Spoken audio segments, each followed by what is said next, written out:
Welcome back to Outpost Gray, everyone. I'm so excited you're here. If this is your first time here, welcome to the show. I'm your host, Jack Scott, and every other week I come to you with a new interview with somebody amazing in the field of either cybersecurity, technology, or innovation. On top of this show, we also have another show that runs every other week that is called The Two Cyber Chicks. And that is with Erica McDuffie and myself. And we talk about, again, all things cybersecurity. So you need to go and check that one out as well. If you are new here, welcome to the community. It would mean the world to me if you hit that subscribe button and you stayed, you watched the show, commented below, because I'm telling you, our guest is amazing. So you guys are in for a real treat today. I'm really, really excited. I know that some of you guys already know the guest that's going to be on our show today, but I have the privilege to host someone who truly embodies the essence of versatility and dedication in the cybersecurity realm. She is a dedicated response analyst at Expel, and I love Expel. If you don't know about Expel, gotta go check it out. Our guest also has skillfully melded both offensive and defensive cybersecurity prowess by her skill set of investigating and astounding, and it's probably more than this. I kind of stalked her out on LinkedIn, but she investigated an astounding 284 incidences, which we're going to check those numbers. And on top of that, she's led the charge of over 64 of those. Now, she has 2 years in the field, and that's literally like dog years. That's like 15 years in the field, by the way. And she has navigated thousands of alerts. So we're going to be able to pick her brain on that as well. But on top of her expertise, it doesn't stop there. Before she even entered cybersecurity arena, she was a 911 communication officer where she actually, I'm pretty sure reading about it, that was the person that you called and she actually did the dispatching, the coordinating, and ensuring effective emergency response happened. So that's pretty cool. And then even prior to that, she was a co-host of a podcast, and I may say this wrong, she can correct me.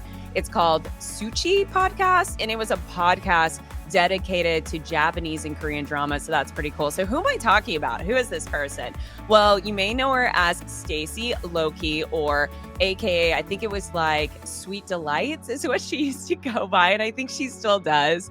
On top of all of that great amazingness, she also has a certification in cybersecurity from Georgia Institute of Technology. Stacey is an absolute force to be reckoned with, so I'm thrilled to finally get her on the Outpost Gray show. So without further ado, you guys ready for it? Let's bring Stacey on the show.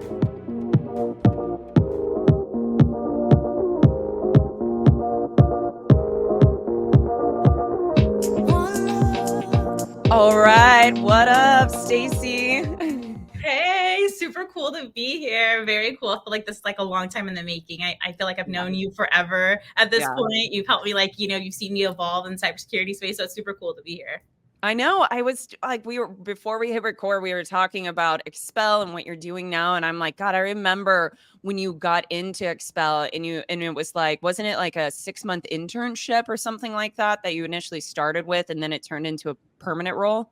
So yeah, I had started in the phishing department, and I was really still fresh in the phishing department, maybe even 2 months or something. And I remember reaching out to you, and at the time, my manager was like, "Hey, go for this. They have a spot open in MDR. I think you'd be great for it." And I remember talking to you about it, I don't know, should I, whatnot, And obviously, your advice was, yeah, why not, So I took the chance, and it paid off. And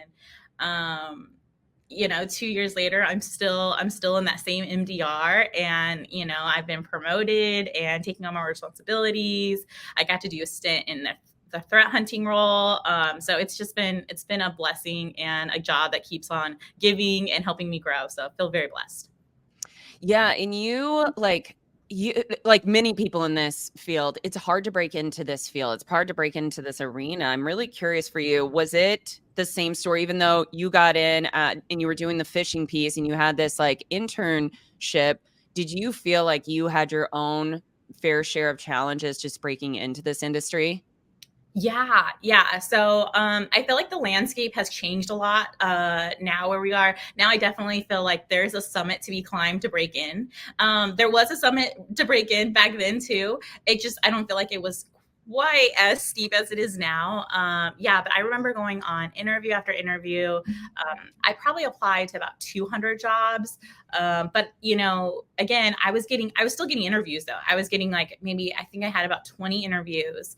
I made it to the final round of like two, and then I was offered the job at Expel, which I ended up taking, and yeah, so I remember crying. I remember one recruiter that I had an interview with, I felt like I was totally profiled, and he told me like, this role is for somebody who needs to have a big vocabulary. And I just remember being like, ew, grossed out. And so like, yeah, there was definitely gross interviews. There's interviews that I bombed on my own accord. Like I just didn't know the material or whatnot. But then obviously it was motivation to keep studying, keep, refining that resume, keep at it. And, it paid off. It did pay off. Look at you. It's amazing to watch your journey. And I'm like, you are thriving in this space. You're crushing it. Expel is also an amazing organization. I love it. Maybe one day I'll work there as well. I hope so. That's like one of my anybody listening at Expel. Yeah, love it. Met a lot of your leadership. Like it truly is honestly an amazing organization, because from my lens and just talking to you, especially in your journey, and then getting to actually have those one-on-ones with some of your leadership, I truly believe that they like really care about their people and they invest in their people. And you don't really see that at a lot of organizations, but I feel like they actually go out of their way and they're like, Stacey, we're going to bring you on board. We're going to train you. Like you've gotten training, you have people. They don't just leave you, that which you see sometimes, they just hire you and then they just leave you out there to figure it out. I feel like your journey has been a little bit different, at least with Expel. Yeah, no, I feel so blessed. So like I started as a contractor in the fishing department, and then, I got an opportunity to apply for a full-time in their MDR. And so I got that. And at that point I became a full-time employee, and I went from a junior analyst to an associate analyst. And then I put my time in there, and I got promoted after that. Now I'm a career level in the MDR. So yeah, I've definitely grown with this. Like it hasn't just been like stagnant, which I don't know how it is at other companies, but you're right. I feel supported. I feel like they're investing in my future. And so, it helps me thrive. Take note, other companies. Absolutely. Take note. So you have an interesting background. I mentioned a couple of them as we were kicking this off about how you did the 911 communication thing, and then you were a co-host and producer as well. Can you share a little bit about that like unique background? And then, because I always find it so fascinating how individuals will come from such a very diverse background, but then end up in cybersecurity, which is a very technical field. Yeah. And not a lot of people are like, and you're seeing it more and more of like, I want to go into cyber. But talk about that journey of when you were like, okay, I want to shift, and then cybersecurity kind of became that vision, that dream for you. Yeah, for sure. So I think my catalyst to my story for getting into cyber is a little bit of one of those life-defining moments. So I spent most of my 20s married, being a young mom, and chasing after my husband's dream, which is a military dream. So he was constantly away, he was constantly at school. And then right when I hit 29, we got divorced. He left. And then it was one of those pivotal moments where you're just like, I've been chasing after someone else's dream all this time. And like, where am I? And, I had two young boys, and at the time I was like trying to make something work. And then that's when I got my 911 job. And that was such a tough job. And it taught me so many like great lessons on how to have like a great work ethic, how to just like think fast, how to, make decisions and whatnot. But it took me away from my family a lot. And it just wasn't something I was passionate about. And so I really wanted to provide financial stability for my family. And I wanted to have a career that had options to grow in many different ways. And I'm really blessed because where I live in Georgia, there is a big military base here. It's a signal base. And so that means there's a lot of opportunity for contracting jobs. But I'm sure like everyone knows with contracting jobs in the military, you have to have your security plus. Like they won't even look at you. Like they don't care what you have unless you can like, meet those certain like qualifications. And at the time I tried to study for it on my own, but it had been like, 10 years since I'd been in school. And so I just didn't kind of have the discipline. So I'm going to say a word that I know a lot of people cringe at. So I enrolled in a boot camp. I enrolled in a cybersecurity boot camp. I needed the structure. I needed the guidance. And honestly, for me, for who I am, for where I was at that time in my life, it was the best decision I could have made.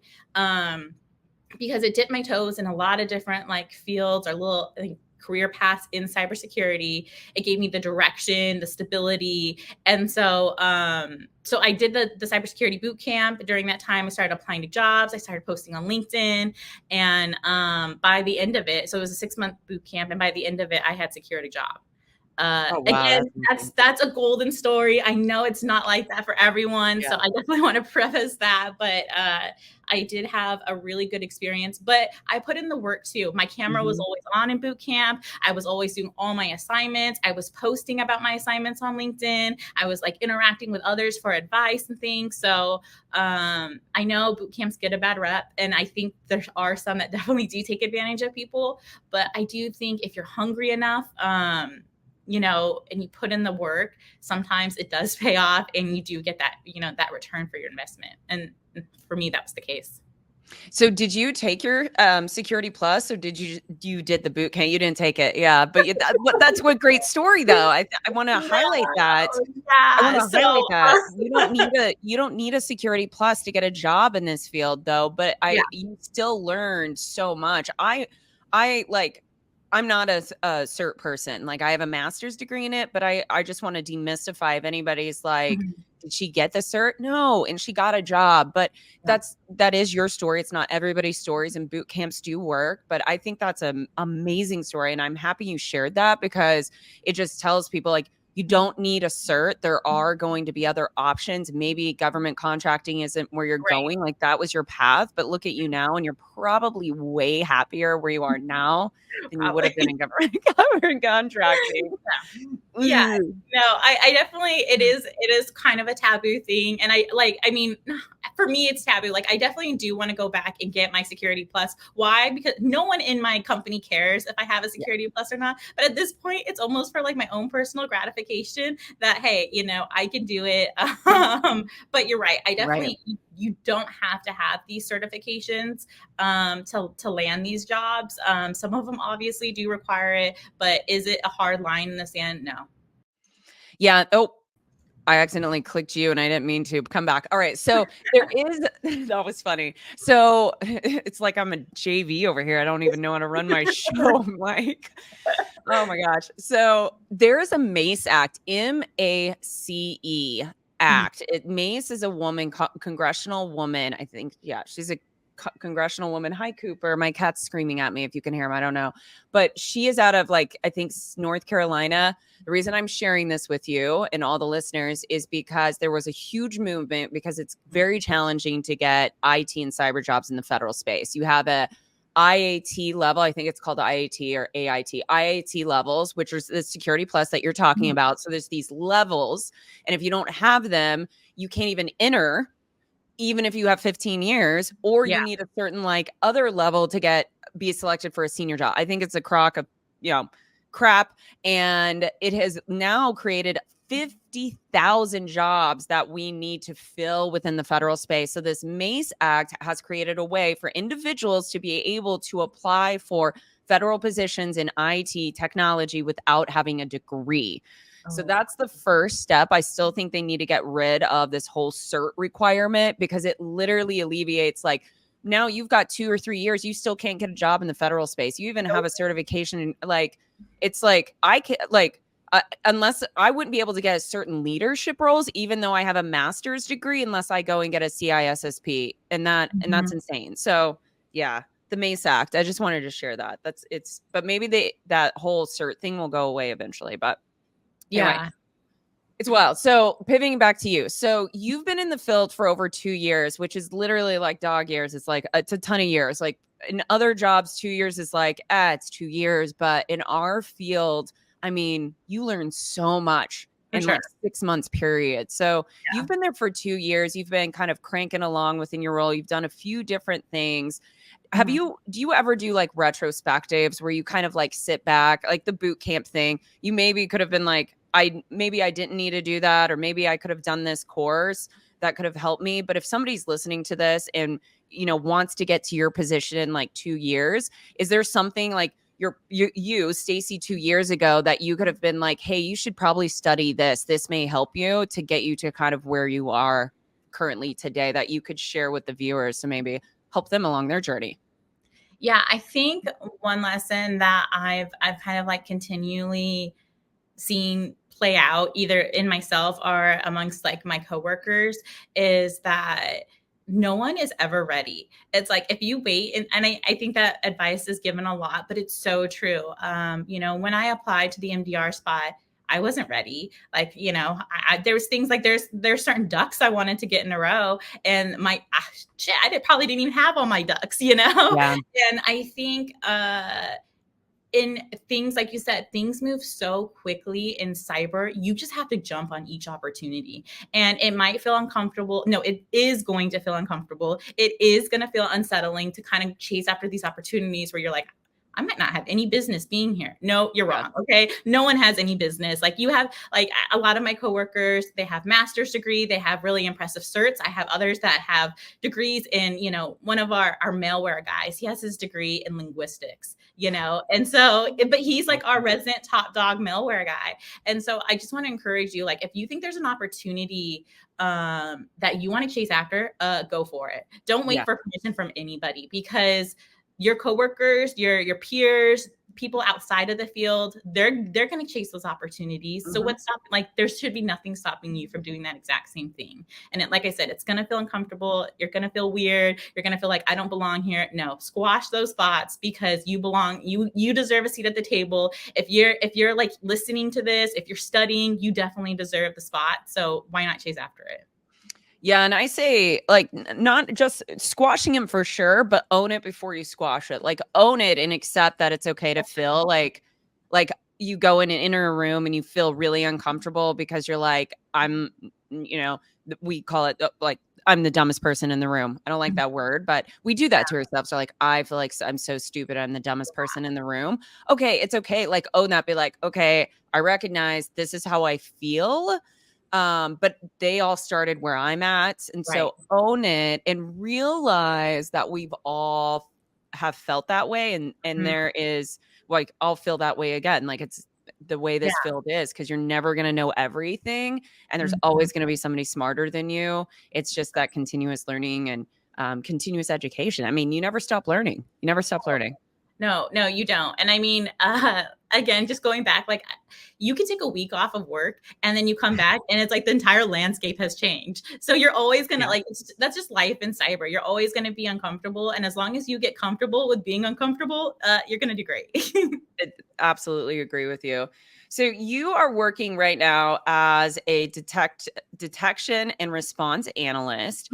I would love if you first shared just kind of like high level, what does a detect and response analyst do? And then as part of your day to day, like as you're going through alerts and you're doing things, was there a particular threat or an incident that you can remember that you can share with us that is like stuck with you today? Yeah. Okay. So my job like high level, I'm a SOC analyst. And so for what that means to me, because I work at an MDR, that's a managed service provider. So that means we are managing somebody else's security stack. And so luckily, the way Expel works is we just essentially just plug into your security stack. So that means I'm getting to work in things like endpoint techs like SentinelOne and CrowdStrike, or, network techs like Darktrace, or SIMs like Splunk and QRadar. So like I'm getting my hands in a lot of different technology, which I think is a really bright spot working in MDR. I have the lay of the land to get to interact with and learn. But that's a big lay of the land. Yeah, it is. Yeah, it is. And so that's, essentially what I'm doing. Those alerts surface from those various texts. I triage them, I work them. And then one great thing about Expel is because we aren't a tiered SOC.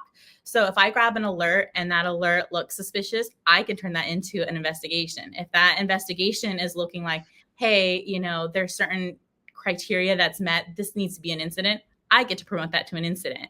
And then that incident, I'm running lead. I'm sending remediation actions out. I have maybe others that help me scope, but that's my incident that I'm assigning over to the customer that I'm leading comms with. So that's my experience as a SOC analyst. Again, it varies for each company, each MDR, each wherever you're a SOC analyst. Right. And then as for something that's really stuck with me, yes. So I think whenever you do make the wrong call or you're unsure, I think those moments stick with you and kind of leave an impression for probably the rest of your career. I know they've stuck with me. They've been imprinted.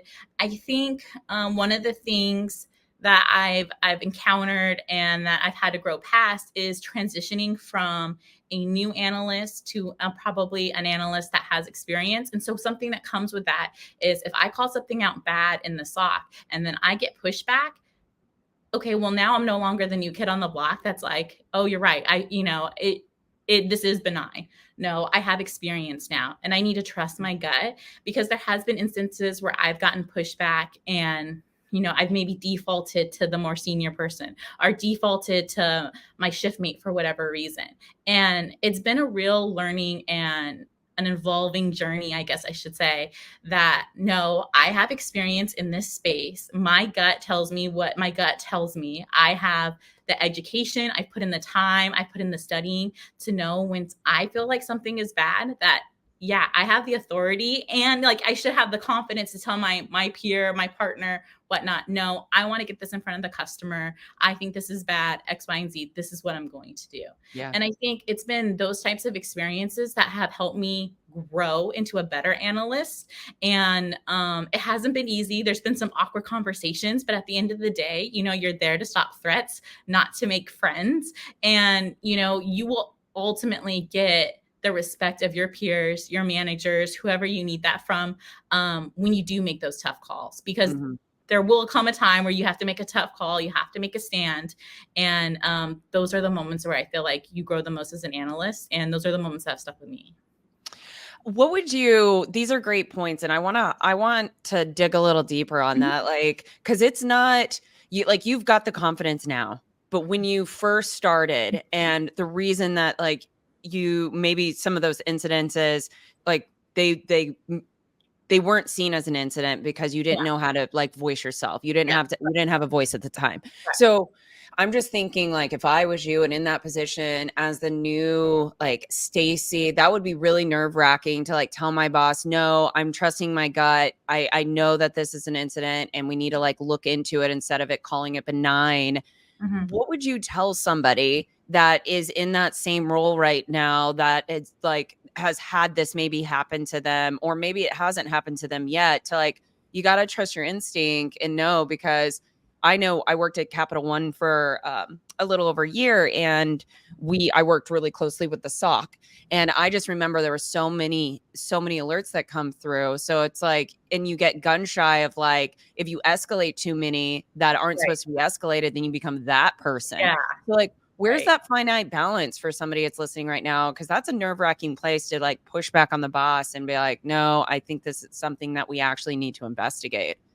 Yeah, I mean, this is kind of probably counterintuitive, but like, don't overthink yourself. Like, you're having these you're having these feelings for a reason.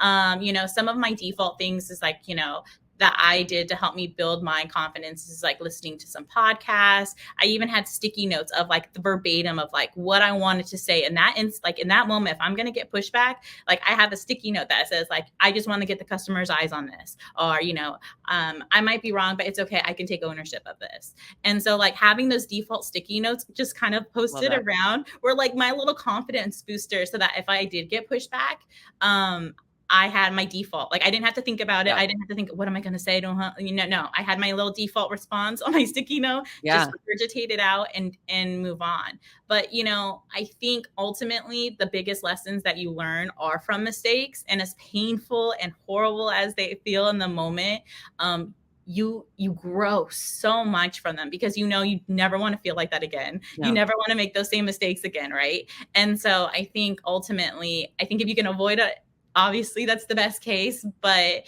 I don't think that I think you can learn a lot from those mistakes, and we can ultimately, that's going to make you grow the most. So We only grow when we fail. Failure, we've got to change our mindset of failure right. and recognizing like we've got to be willing to put ourselves out there and be willing to fail so we can learn, especially in your arena and being a SOC analyst. You've got to be able to make those calls, and it's okay if you you have the sticky notes, like figure Yeah. out a way and then own it, and Yeah. then realize if maybe you did make the wrong call and you did Mhm. escalate it, it should have been benign. Okay, you learn from that and you move on, but yeah. And hopefully hopefully if somebody's listening to this, they're in a good work environment. But if they're not and they do get like a toxic response from that, that is also another telltale sign that you're probably not at the right organization, because there are Right. organizations that understand that this is a growing process, Mhm. even if you've been in for, 3 to 4 years. Like the adversaries are always evolving and changing. The TTPs are Right. always evolving, changing, alerts are changing, things are changing, mistakes happen. Like this is Mhm. you guys are dealing with a lot of alerts. It's wild.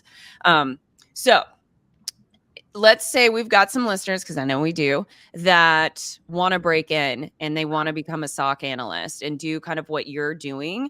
Mhm. And let's say they don't have like a college degree and they don't have any hands-on experience within cybersecurity. What advice would you give them to help them kind of that, like, say 5-meter target for them to start like focusing on, for them to be able to get that first job within this space? Yeah, I definitely think give yourself some grace, first of all, because I do think it's incredibly competitive now. The openings are very few and far between, unfortunately. I don't know why it's like that, but that is the reality. So first, like, I think the biggest thing is to give yourself some grace. This is a really competitive field to break into. And so I think there are some things that um you need to embrace is, okay, know that it's going to be a challenge to break in. And then also take inventory of the skill set that you bring to the space. I think in the beginning, I thought that I needed to like have security plus. I needed to be a certain type of person to land a certain type of job. But I think you can see from my background, like, I am who I am and I'm embraced for it. Like that's kind of the thing that makes me celebrated, is that, maybe the things that I do are a little bit like girly. Maybe, I do talk a lot in our Zoom at work or whatnot. Maybe the things that I do are a little bit different, but you know what? I'm dependable. I'm right there leading the incidents just with my coworkers. I'm right there diving deep. My investigations might look a little bit more detailed, but that's the style that I have. I think it's okay to embrace who you are, whether you come from like a marketing background or mathematical background or even a cyber background. Lean into the things that make you you. And I will say, like, one thing I've noticed in our SOC is and again, SOCs vary. Our SOC has, like, everyone kind of has their niche things. Like, some people are into writing scripts, some people are into like diving deep in malware, some people are into more like threat intel and stuff, and I think that's okay. And I think ultimately that's what builds a successful SOC, is having that diversity of interest. And so I think learning the basics is good, but if you're interested in threat intel, grab the threat intel book too. Okay, there's Yeah. no right reason. There's no streamline of success in cyber. It's gonna look bumpy, it's gonna look kind of crazy. Everyone's journey is different. So while I definitely agree, you need to know the basics, you need to you need to really hammer in the foundations, but it's okay to poke at the things that you're interested in too, because that's ultimately what's going to make you stand out for recruiters, for industry peers that you talk to on LinkedIn. That's what's going to make you stand out. So don't be afraid to embrace who you are. And reach out to Stacey if you need some motivation, because I'm telling you, she's got me motivated over here. I'm serious.